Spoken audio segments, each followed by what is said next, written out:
Centre Bravo Plante, médecine traditionnelle scientifique et Congo. Avenue Makombo numéro 1, quartier des 10. Ingénieur Papi Gonda na Sarah TV. Na IPC to Luka Solution.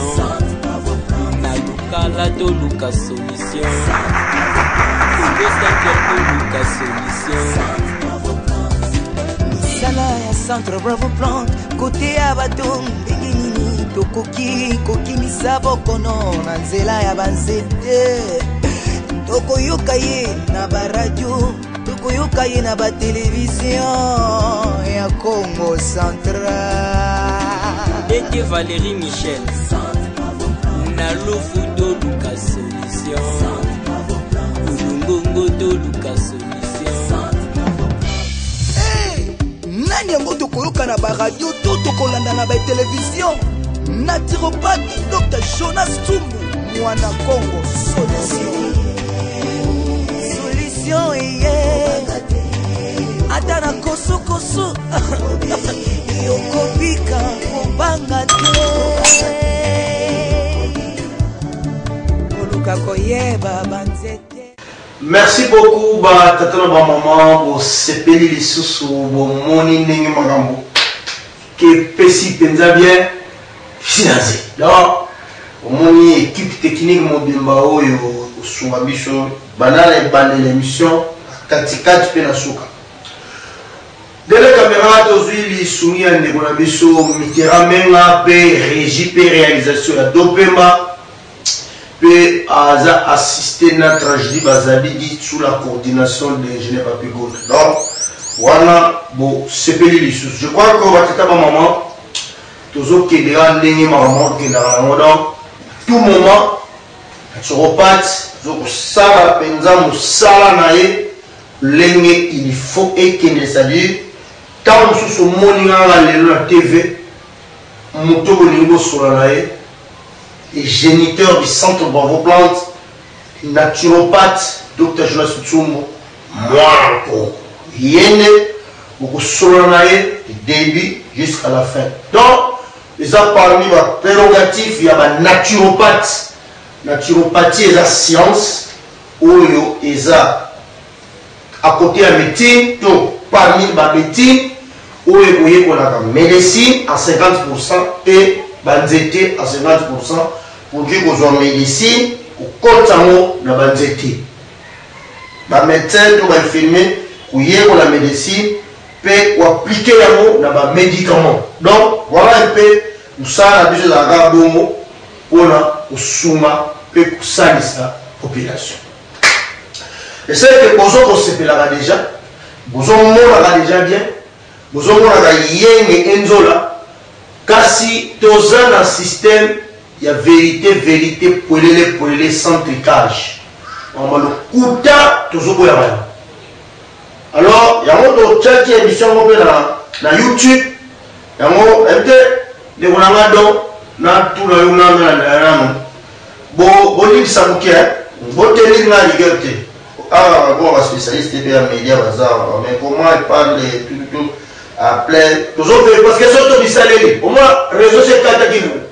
Les autres attaquent là-haut, aux autres vont bla bla bla bla, bandé comme manzo, bandé comme matari, bandé comme Kinshasa, bandé comme monde. Donc pour permettre quelques minutes na vérifier nous, puis badonga kuna batala sur YouTube kuna ce qui makambo et bougité na bandeko. Donc on va na tube, na tube. Voilà le type.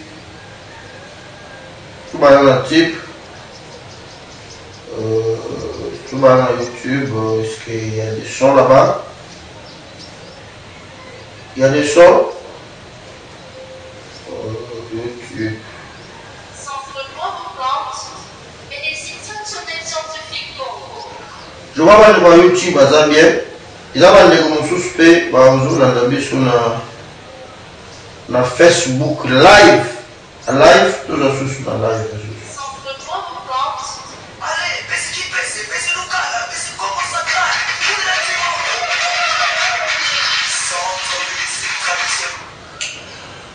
Voilà, partout, bandeko baza bien partout bandeko basepeli c'est que bandeko ndeko na biso gal va le nécessaire dans la tube abongisi bamakambo nyonso donc tokoyela biso kopesa mpena bamakambo bandeko bakoma na poko ya lelo tokosolola maladi moko grave bominimiza yango bolobela yango avec légèreté bolobela yango c'est comme si eza nango mpena gravité bozo kosala makambo oyo elukaka maladi yango et à la fin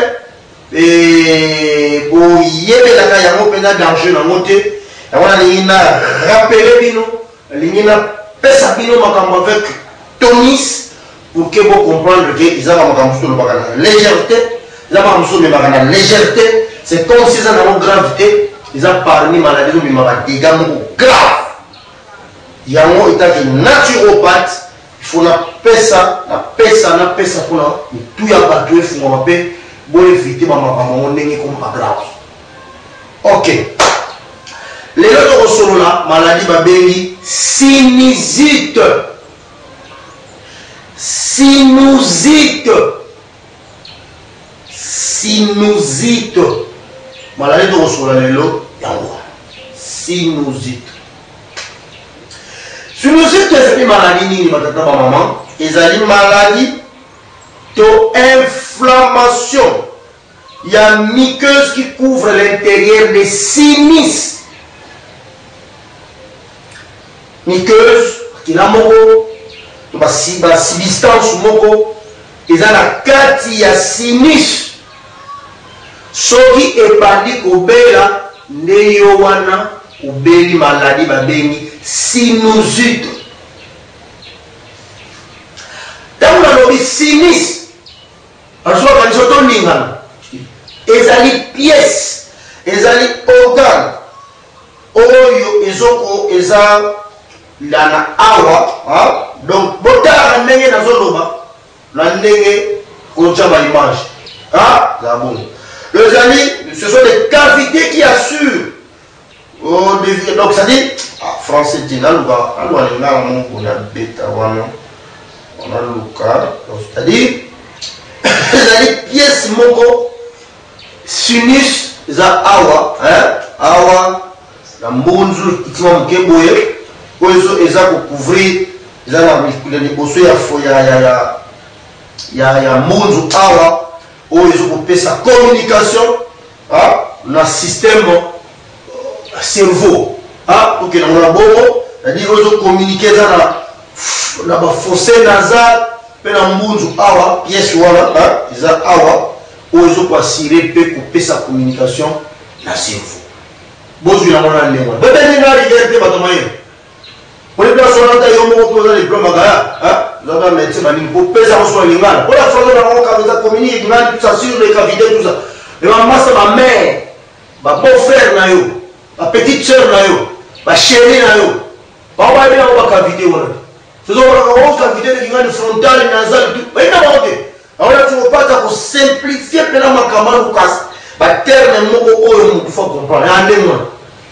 Obtenir une rigueur, voilà, il dit des bêtises, il dit n'importe quoi, mais là, est-ce que tu non, c'est parce que pas j'ai l'habitude de temps en français. Et on va vous dire, bien, tu dis blablabla en français, traduisez ça en lingala, je ne sais pas. Mais en français, tu comprends et tu le dis. Mais traduisez en lingala pour que vos frères puissent comprendre ce que tu as train de dire. Il n'y a rien. Peut-être que moi, je regarde. Oh, ok, là, on va regarder un message en bête, tout ça, tu dis de quoi, peut-être pas les termes scientifiques.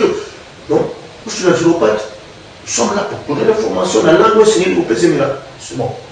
Je vais dire à maman, pour comprendre, sinus, ils ont un mbunzu, na oyo ozomona wala, wala, isika wana ni awozala. Le début, ma façon de passer vraiment l'animal, et passer dans mon mouton. Donc, passer bien à bon, ou bon, suivre la wana, ou bon, comprendre la wana. Voilà, maman, pour comprendre sinusite et l'okonini, inflammation sinus et sinus et l'okonini, pour comprendre. Mais là, nous avons un lobby pour et tchébino par équation. Nous avons un lobby tu as toujours Orlando Kitoko. Ah, c'est bon.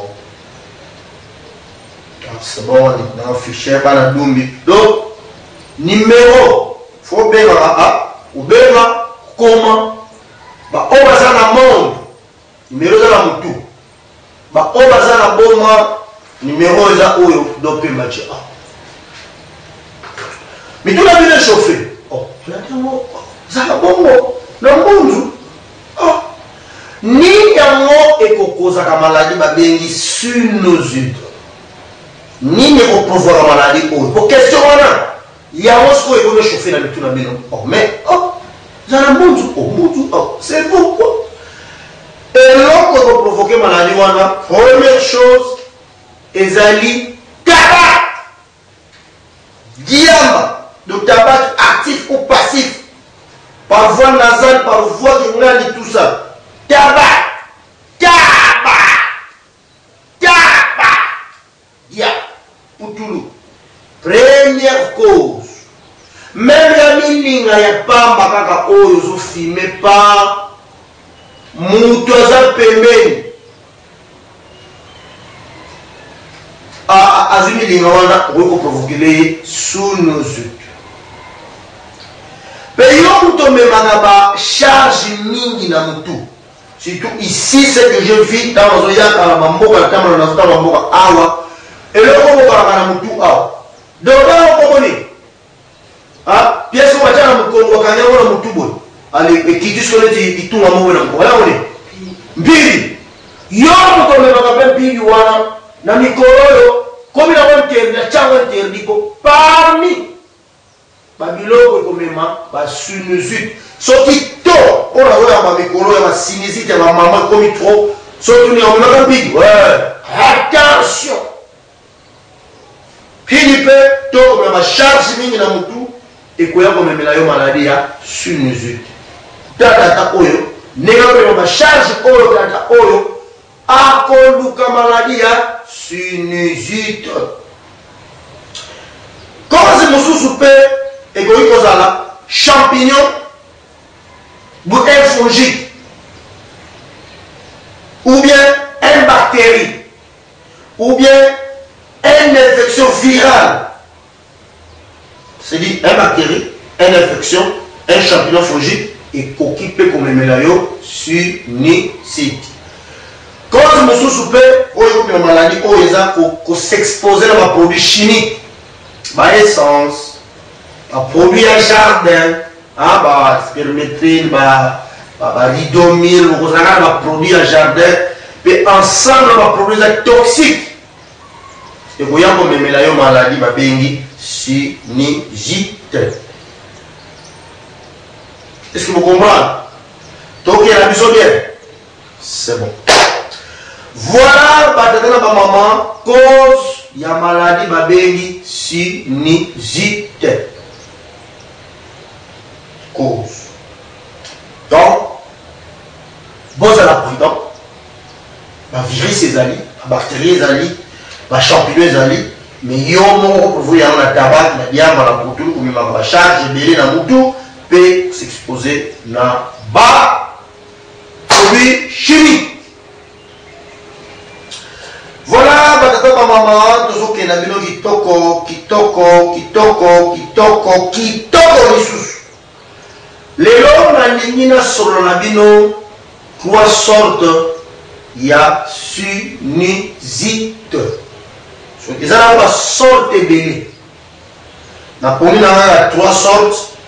Oh, il y a ceux qui mona na mona. Oh, il y a ceux qui bimiga même avant na sarana qui fait monter. Na mona na sinusite. La pousse na mesina, na mona na sinusite. Na ke na saïko, na mona na sinusite. Na ke na ferme, na mona na sinusite. Donc voilà, adapté à vous, on va sinusite, même la witch, la sinusite, ok na manter, la sinusite, non pas sinusite grave, partout grave.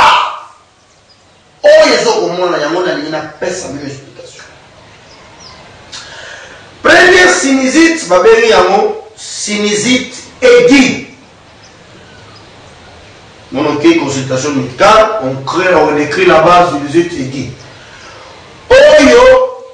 au contracté l'amour et vous me la répétez kasi ezoma quand vous avez sinzit ou egi au bête on la 4 semaines hein egi vous savez ce que bandé 4 semaines à Obundi et dosé et kozoma 3 fois par année.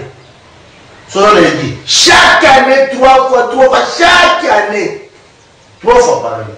Mais ce qui est hier, et qu'on va pendant 4 semaines. Oyo, babé yango sinizite, et Guy. Mais oyo, et qu'on y a souvent, par une infection. Oh, souvent. Une infection où il y a par voie respiratoire. Oh. Sinusite qui, à part ma charge, à part qu'on s'exposer, parce que la sinusite n'y a pas de temps dans le monde, il y a un qui provoquer ma charge, la diamant, le tabac, on s'exposer à un produit chimique. Voilà, déjà automatiquement, on se la mise au contracter n'importe sinusite. Mais dans le sens normal, donc, il faut qu'il y ait par une infection, il faut attaquer pendant 4 semaines et 3 fois par année. Bon, ça va être travail, la pandémie, si on a bien pris des mots, fait la bagarre des mots, pasteur, il faut que la science. C'est une maladie scientifique qui a des principes, des bases. La maladie doit partir, doit rentrer, doit partir. Ne vous poumonnez pas de faire des gènes, de faire des... Quoi ça? C'est une maladie scientifique. Vous vous dérangez inutilement. Parce que vous ne voulez pas mettre les notions de la science. Et vous mettez la science de côté. C'est comme si vous voulez la placer à la place de Dieu. Ce n'est pas bien, mes chers frères, pasteur. Vous êtes en train de déraper. Vous êtes en train de déraper. Là, je donne l'information pour que vous... Dès que vous trouvez ça, vous priez, vous avez ça, vous envoyez les malades à un naturopathe ou à l'hôpital. C'est ça la vérité. Okoye ba ndenge nini ke yo oza na sinusite edi. Ka okozala arrhée chronique. Ah ouais, on appelle ça symptôme moko. Rime na yo esilaka te. Esalima tentative o diminuer rime na bazolo soki oyo ekangami oyo efungwami soki oyo ekangami oyo efungwami arrive ekangami nyonso ya des fois ememile tout fois mais awa kobosana te mutu kobeta na kobeta mais kobetela wapi awa na mbundu ba mutu eza na permanence kobeta na kobeta awa rime chronique et aussi la tête. Rime je vous en la permanence peut tout kobeta na kobeta. Merci beaucoup batata na maman, je crois bon comprendre. Deuxième sinusite, ça veut dire sinusite chronique. Oyo soki ba ezuyoka et que ça la 12 semaines likatu wenga na kowenga parce que oyo sinusite oyo et enflammer les parois ya zolo ya sinus pe ya misu ri oyo système ya misu ils enflammé système ya zolo ils enflammé yemoko sinus aza enflammé na lobi bon, il y a une télévision. Voilà ce que je dis. Avant ma pièce, zolo, sinus, pe, misu, et commis enflammé. Ni ne cause yamo, ni na lobi, virus, diama et tabac et ainsi de suite, l'orachimie cause. Donc, bakazala ba maman, comme ma charge, comme la diama, ma tabac,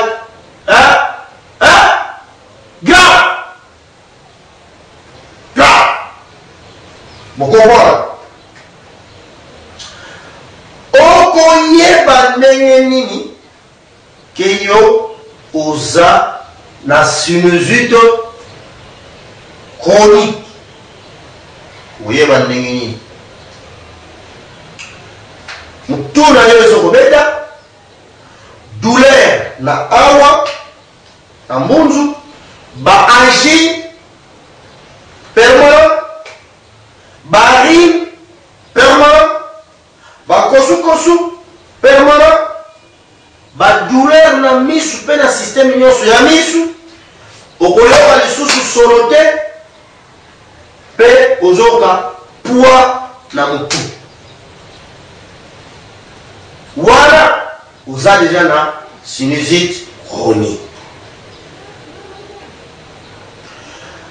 Toye kozwa sinusite mosusu babengi yango sinusite mal soignée, c'est-à-dire échec ya traitement. Na sinusite aiguë, échec ya traitement. Na sinusite chronique, automatiquement ekotisi yo na sinusite mal soignée. Dans mon temps, on fait la maladie sinusite, nous avons traitement normal. Malheureusement, il n'y a pas de médicament exact qui peut traiter ce genre de maladie.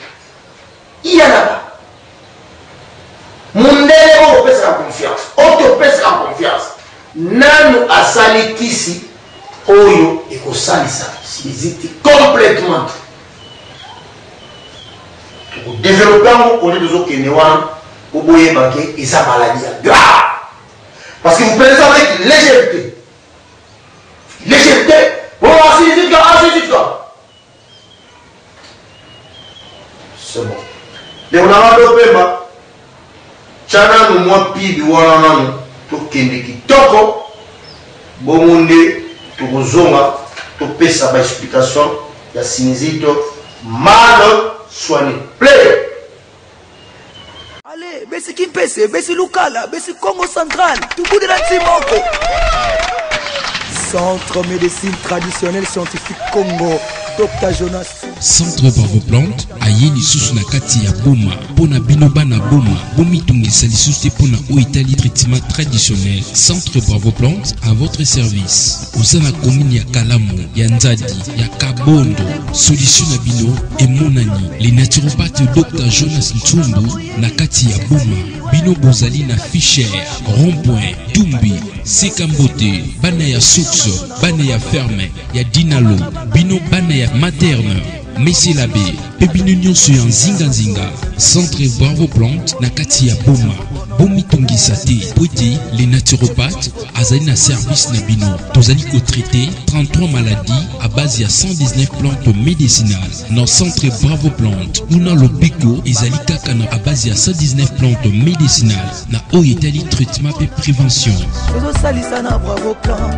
Dans Centre Bravo Plante, bakisi nyonso ezali na dosage nango. Soko ina Centre Bravo Plante, en tout cas kozala décidé, okozwa mbala mokolo biko kaka na bakisi oyo et salami nanzela banzete, kis lokola, kamaso, ils ont traité hémorroïdes, infection nanzela masuba, estomac, n'a pas douleur musculaire, pomade de vedila, ezosalisa, maladie ya peau, mpese, kwakara, tope makwanza, pedi susuba filaire, tozali na huile sukula, ils ont traité sinusite, tozana na poudre nsukumicine, ezali ko traité éjaculation précoce, kozanga appétit, hémorroïdes, tozali susu na tikitala, ezali ko prévenir tension, douleur articulaire, benaba glycémie, pomade nkindangolo.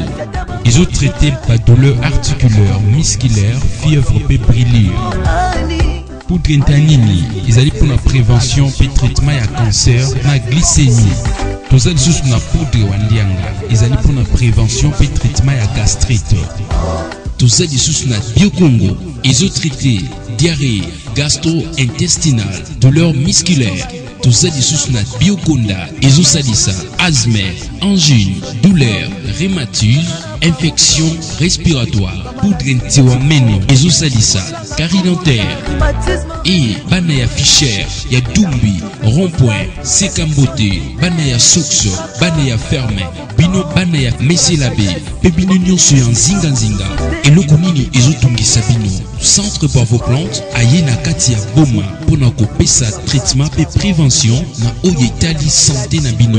Papa, maman, eloko nini ezotungisa yo? Stérilité, kozanga mabota, prostate, faiblesse sexuelle, sinusite, infection urinaire, yakambango no centre Bravo Plante. Centre Bravo Plante azali kosalisa 33 maladies à base ya 119 plantes médicinales. Solution de yangoyo pona kozwa centre Bravo Plante na boma yakambango na meselabe na wenzi ya ngenge avenue Banda Lungwa numéro 76 quartier Tadi commune ya Kalamu. Topé obengi na 089 53 72 549 089 53 72 549.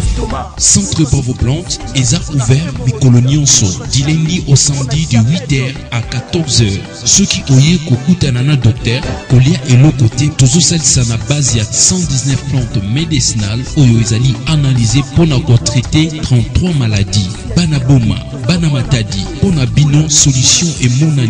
Centre Bravo Plante avec les naturopathes Dr Jonas Tumbo Mwana Congo Azana bino na kati ya boma. Centre Bravo Plante ezali médecine traditionnelle scientifique Congo. Tozali ko traiter pe ko prévenir. Pona bino bana ya boma, bomi tungisa susu te na likambo etali santé na bino. Olingi omona nzoto na yo ezonga ndenge ezalaki kala. Yaka lombango na Centre Bravo Plante pour votre traitement et prévention, y a pas de souci. Boye imalamu bino bonso na Centre Bravo Plante, médecine traditionnelle scientifique Congo.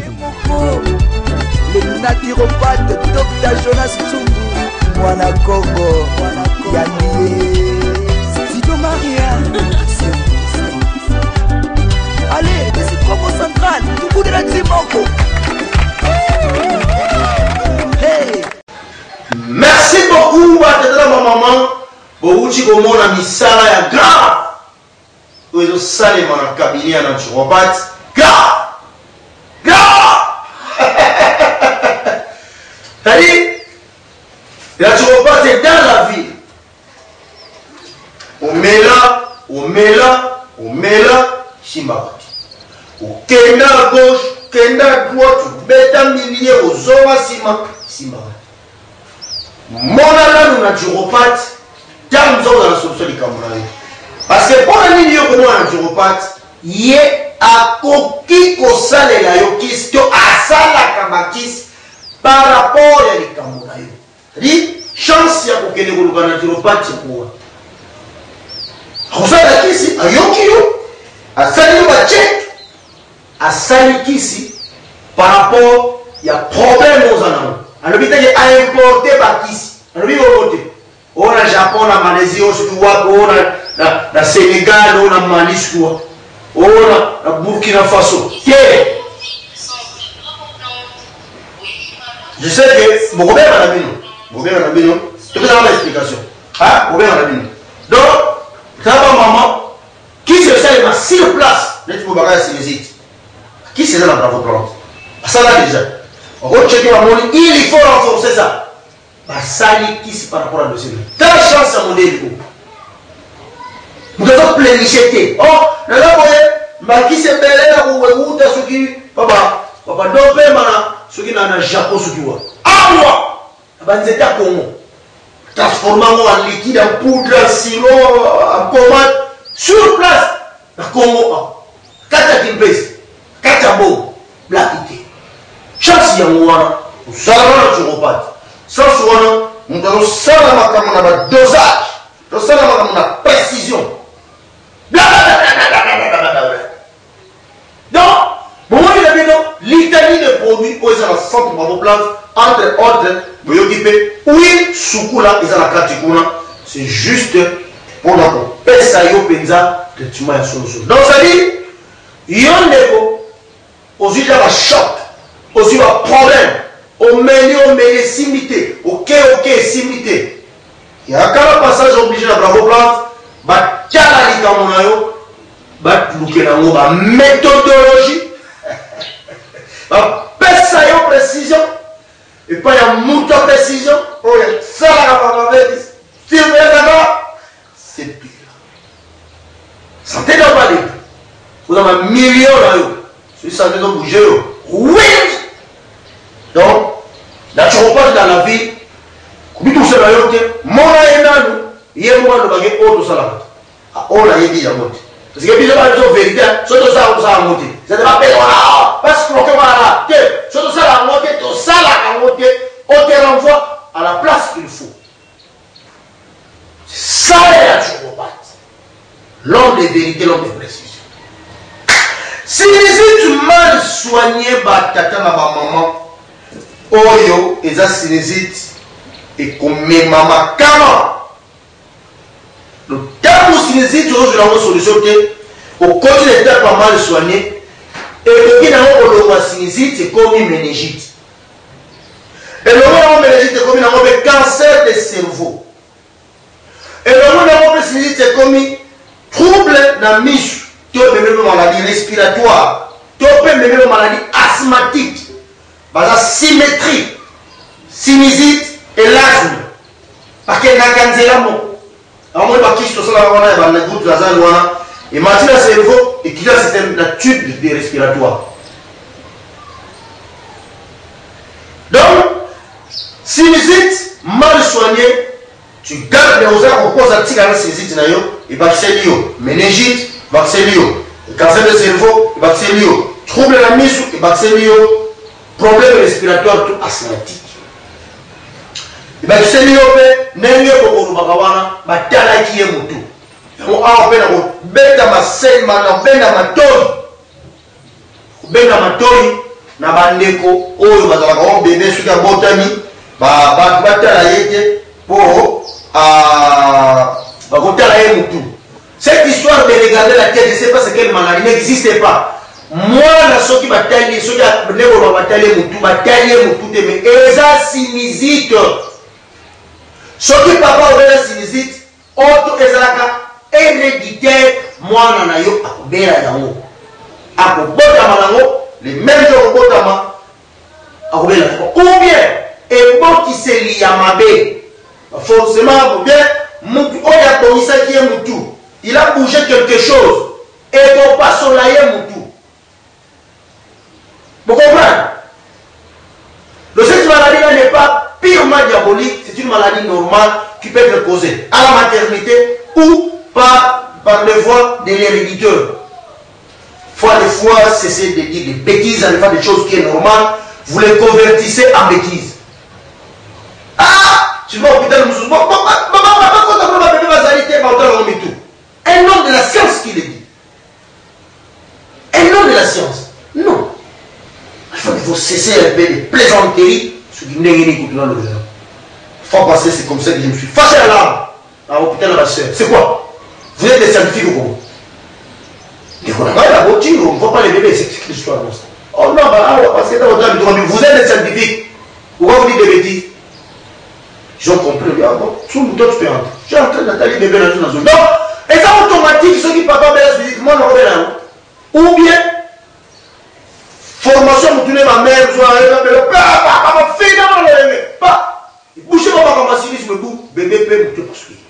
Dites-moi, pas choquer. Mais Eza, sinusite. Vous voyez, pas de soumou. Bébé, même il y a des jours, vous m'attendez, comment pas de soumou. Un traitement scientifique et modéré. Pas. Vous avez bébé dans le vous avez vous savez, le prénom, facile.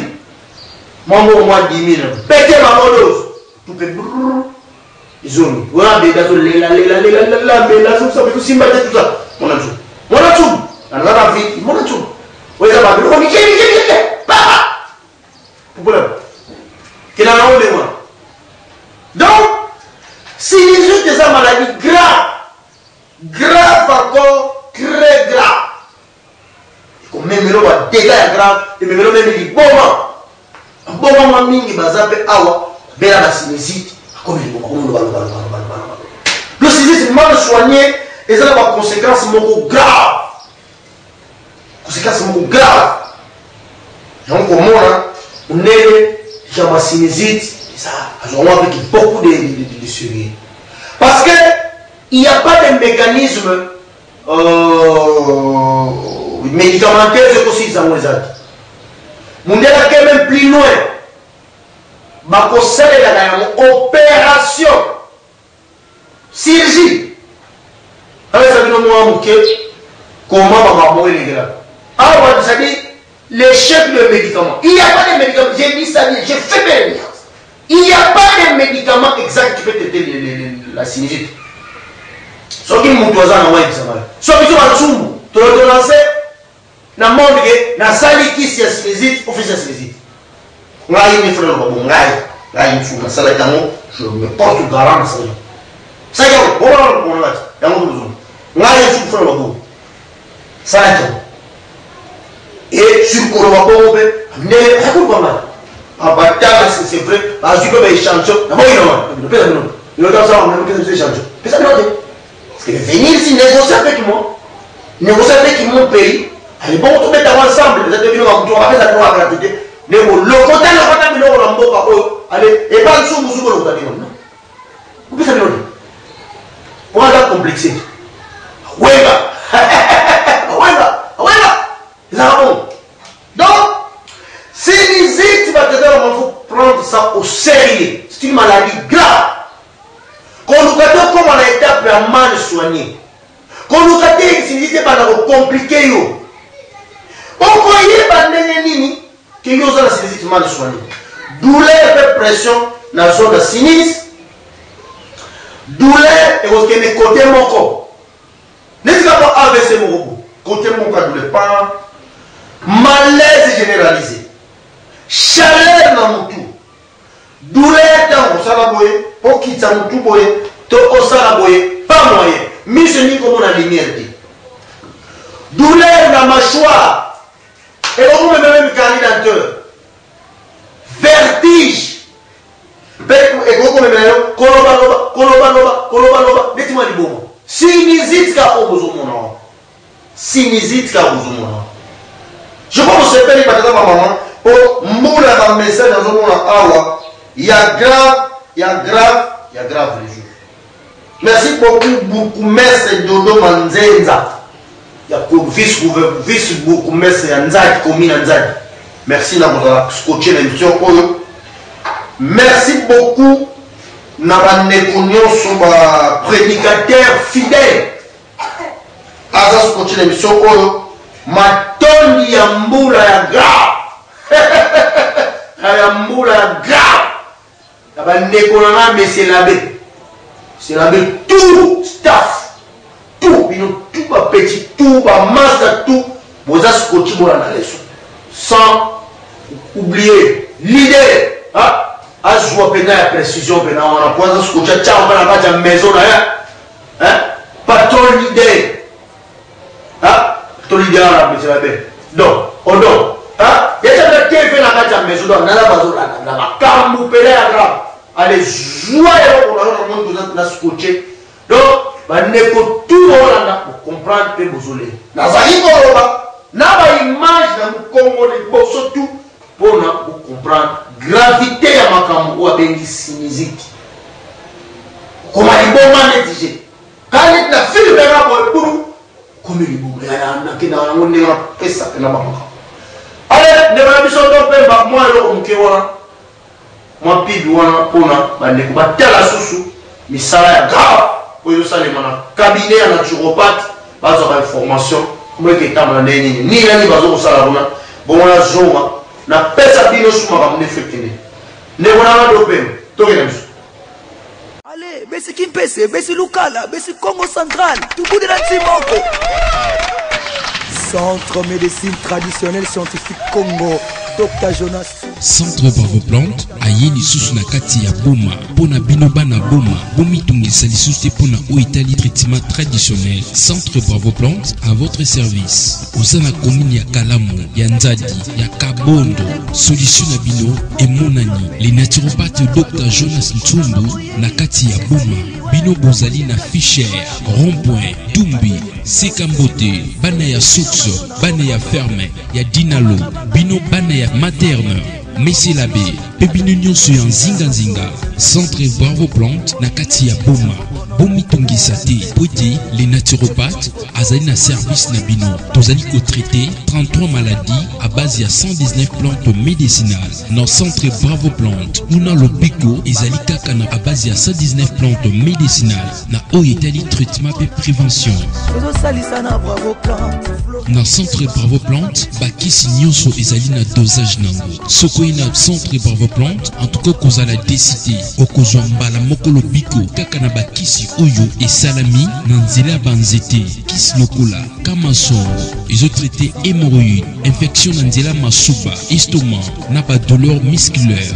Pommade de Vedila, Ezosalisa, maladie à peau, mpese, kwakara, tope makwanza, pedi susuba filaire, tozali na huile sukula, ezotraité, sinusite, tozana poudre nsukumicine, ezaliko traité, éjaculation précoce, kozanga appétit, hémorroïde, tozali susu na tikitala, ezaliko prévenir tension, douleur articulaire, penaba glycémie, pommade nkindangolo. Ils ont traité par douleur articulaire, musculaire, fièvre et brûlure. Poudre intanini, ils allaient pour la prévention et traitement à cancer, la glycémie. Tous les sous na poudre wandianga, ils allaient pour la prévention et traitement à gastrite. Tous les sous na biocongo, ils ont traité diarrhée, gastro-intestinale, douleur musculaire.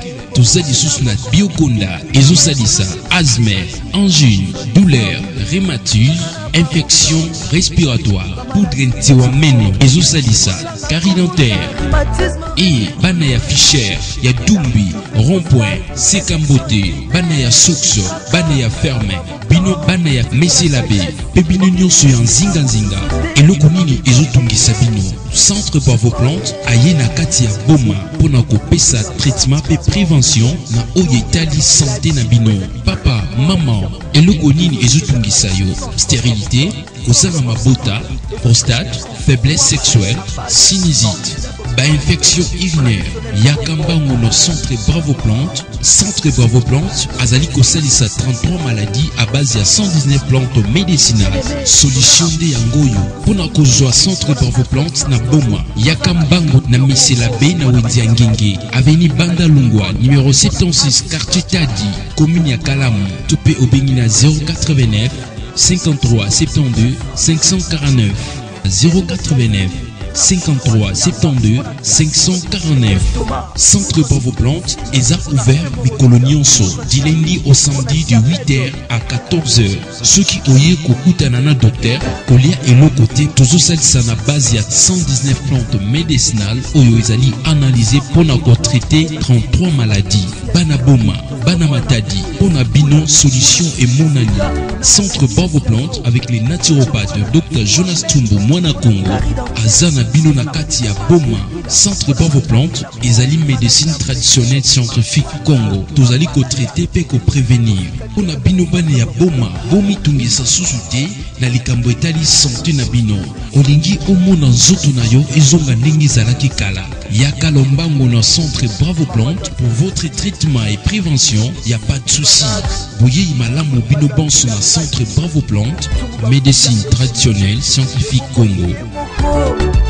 Le naturopathe Dr Jonas Tumbu Mwana Congo Yannié Studio Maria. Allez, c'est promo central, tout bout de la Timonko. Hey.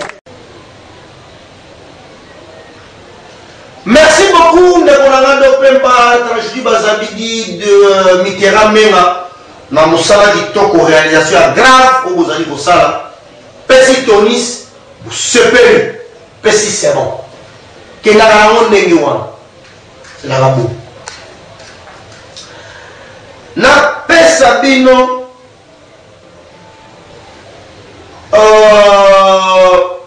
symptôme général il y a sinusite pas symptôme nyonso ezala aigu ezala chronique ezala mal soigné. Symptômes nyonso mutu kobeta ya makasi, douleur na munzu, bangi chronique, barine chronique, bakosu chronique, douleur na mâchoire, pe douleur na misu, okubana yo basu solote, mutu kilo, douleur pe pression na zone ya sinistre ba awa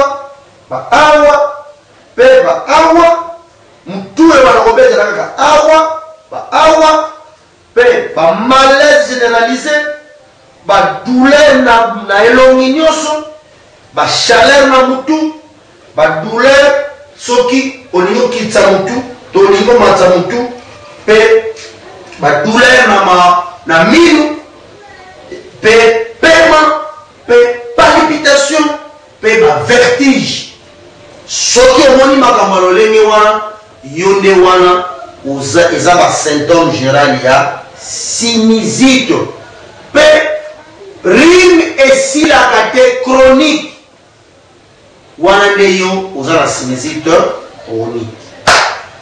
Je sais que batata na bamama bosepeli bomoni mpena esingo bosepeli na bainformation parce que soki bato bazozwa information te na likambo bakokoma na bango bato bazala maye lelo oyo soki batielaka bino makambo oyo botala wana ya bible te mele boyebaka makambo nzambe moko te chance batiela bino information e bato mpe bakomi opesa makambo albomi banzambe alobi boye tokeli felo tokota lola ezala lisolo ta lokuta mais lokola les informations zaka wana vous fait peur cette histoire-là. Donc, vous sepeli. Parce que l'information est permanente. Mais ma santé, l'information est exacte. Ma nouvelle est remontée, ma touche à côté, oh non, et ça. Maman, santé. Et quand il y a santé, il n'y a pas les informations. C'est grave. Grave.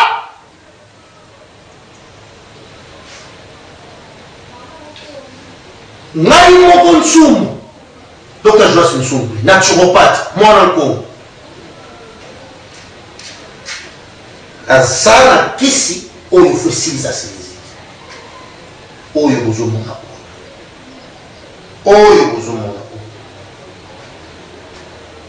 kisi ya siniziki yango botala ngobe ndikopema mingi basali yango na boma bayini mamu nazolo lango kutu deba ya grave tekele na bana kobeta sete ya sete po bato basaleli yango ndenge na mboka oyo bazawa bato ebele nalobi boye baoyo babikeli yango bayibi nango moyen tya bakommentaire ebele ya telebe mais yango oyo kisi esaleli na banorme capsule na badosage bien contrôlé par les cabinets du naturopathe place bokomonela wana kuna na ye na oyo wana kuna différence ya monene entre centre Bravo Plante et entre centre Kikedi, entre naturopathe na blagada. Donc grande différence c'est ça, on n'a même pas une comparaison. Combien on met quand même pour comparer un naturopathe du centre Bravo Plante avec centre Kikedi. Mais alors ça peut comment déjà péché mon grave. Ça dit qu'on met mini sous grave pardonnable. Pour comparer l'incomparable. Les savants, vous comparez ce que vous comparez une comparer ce que vous avez maintenant, un savant à créer et le sur place. Dans ma norme internationale, il faut comparer une incomparable. Donc les sous-mots sont grave. Vous comparez Bravo Plante. C'est un souvent grave. C'est la réalisation de modèle qui s'aggrave. Ça qui s'abat dans le film grave. Pour s'épeler la bino. Quand il a coupé sa bino, prévention naturelle. Mais avant de commencer, c'est la pesa bino, babino ko ona sa ila kisi o. Hein? O. Copier. Beaucoup de la TV. Alors, vous avez fait dans la Sabino, la chimie, on a stack en place, on a huile soukoula et salé. Allez, vous avez.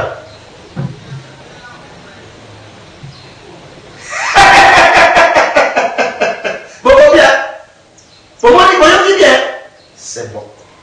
Mais vous avez pas de leçon dans la égoïste, de la tuerie. Le jour où vous avez une bonne vidéo, il y a un instrument de en place pour essayer ça. Si, ni, site. Bosepeli, omoni esengo, epesi bino bien, tukela bino kitoko. Je crois ba tata na ba maman nini esengeli tosala pona makambo ya sinusite esili. Science atalisi biso pona sinus ezala en bonne santé. Esengeli biso mourir la riche en calcium, en magnésium, en zinc, en cuivre, pe ensemble ba minéraux moami. Mais là ba minéraux wana tokomolela yango wapi oyo sengama pona tobela lisusu sinusite te po sinus ezala kitoko. Kaka biloko na sayi na kisa yango na kisi bolia na momi ail, oignon, miel, pe citron. Biloko na wuti kotanga bolia ka yango ya mobesu. Yango na sayi na kisa liaka ail mingi, liaka oignon mingi, melaka miel mingi, lutu moko na tongo, lutu moko na pokwa, pe liaka ba citron mingi, wana ekokimisela yo maladi ya sinusite. E biloko oyo na tangi yango nde nasalelaka kisi ya sinusite. E biloko na tangi eza na kapasité ya koprevenir sinusite, pe yango na transforma na kisi oyo ozomona. Comprendre naya biloko oyo nalasaki biloko na bo kitalo nasalela yango nalakisi bino sikoyo nalobeli bino ngo sikoyo na tete ya tete.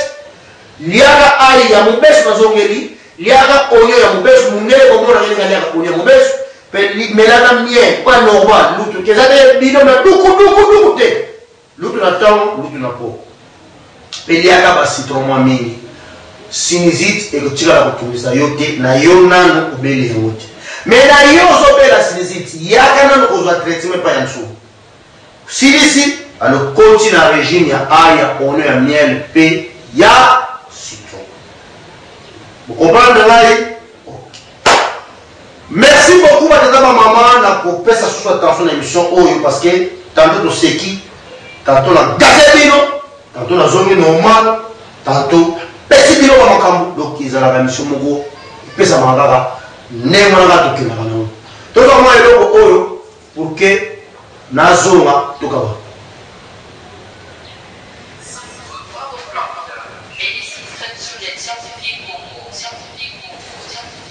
Centre Bravo Plante, médecine traditionnelle scientifique Congo.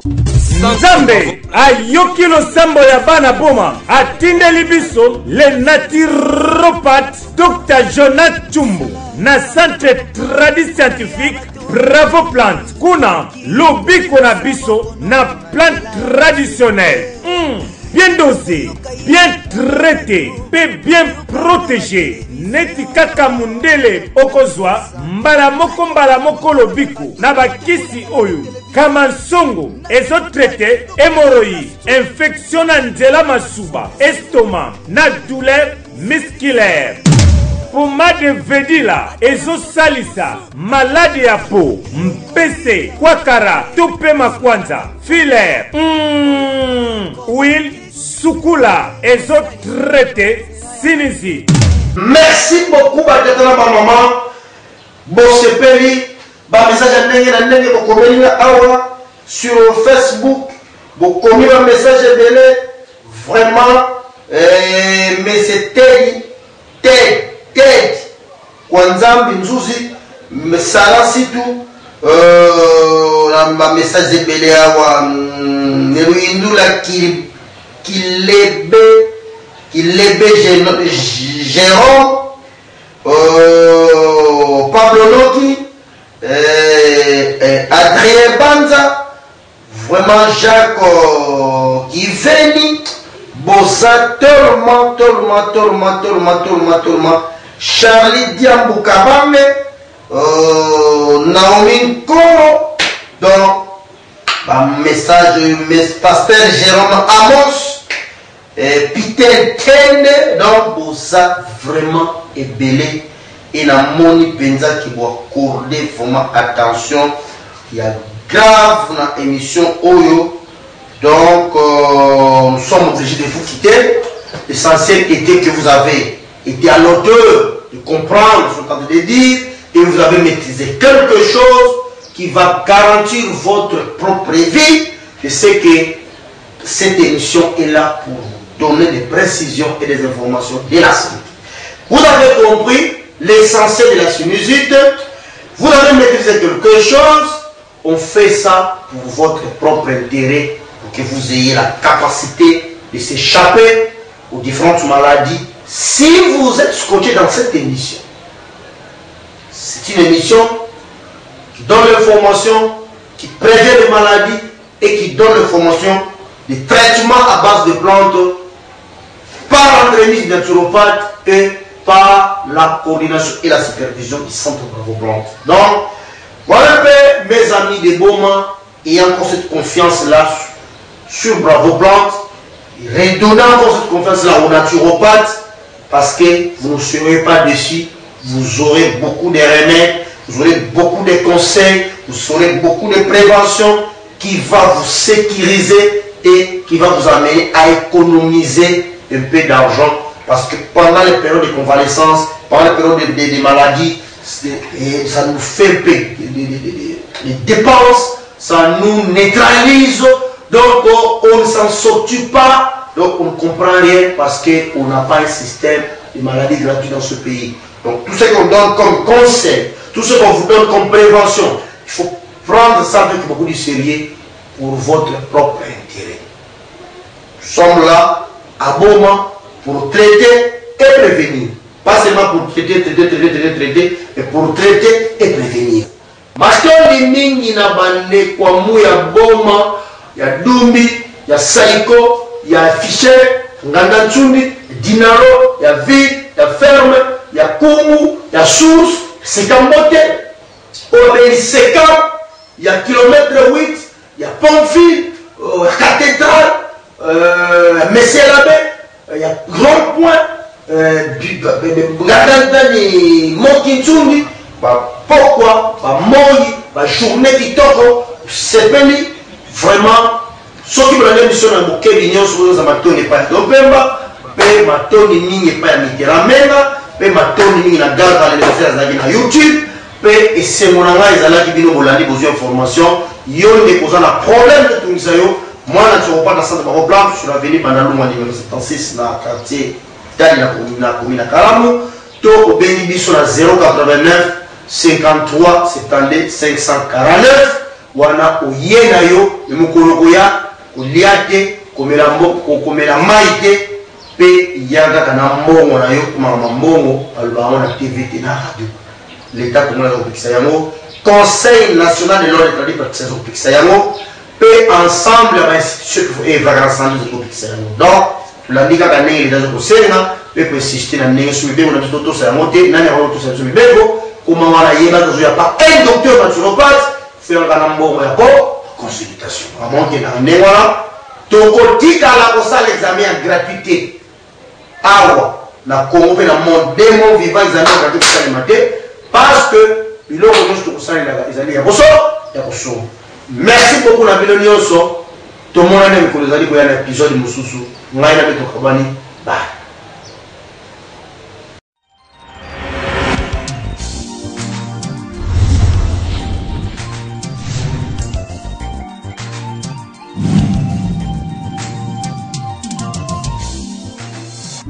Centre Bravo Plante, médecine traditionnelle scientifique Congo, avenue Makombo numéro 1, quartier des 10. Ingénieur Papi Gonda na Sarah TV. Na IPC to Luka Solution. Na Lukala to Luka Solution. Congo Saint-Pierre to Luka Solution. Sala ya Centre Bravo Plante, côté ya bato ndinginini tokoki misabokono na nzela ya banzete. Tokoyoka ye na baradio, tokoyoka ye na batelevizio ya Congo Central. Deke Valérie Michel na Louvre.